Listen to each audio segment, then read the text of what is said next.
This is the organization that was responsible for convincing Bola Ahmed Tinubu to implement the task on Nigerians, this which will be implemented in 2026. And it has not only been done in Nigeria, this has also been done in other African countries. Kindly watch this video to the end and you will understand what we are about to get ourselves into.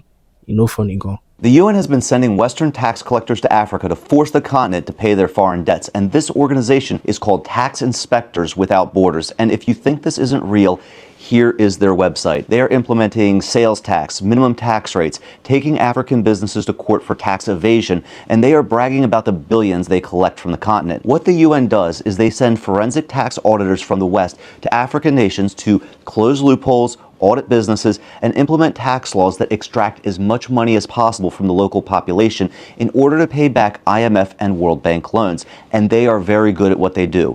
Tunisia was one of the first countries to work with the UN tax collectors in 2015. And since then, the Tunisian government has increased tax revenue over 50% relative to GDP. Recently, you've probably seen different tax reform laws in West Africa, Kenya, among others, and all were pretty unpopular, but they were implemented with a carrot and stick methodology. If the African leaders don't work with the Western tax collectors, they face sanctions. But if they play nice with the tax collectors, they get more loans from the IMF.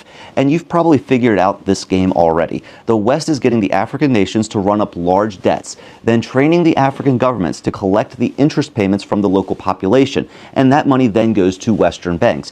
And in many African countries, over 70% of the government revenue goes towards debt servicing. So it's essentially a much more efficient form of colonialism. But I want to know what you guys think.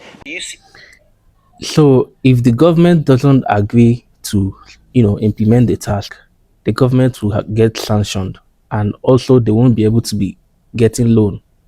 You get, but if they implement it, then they can have more access to more loans. It's not really funny. Oh.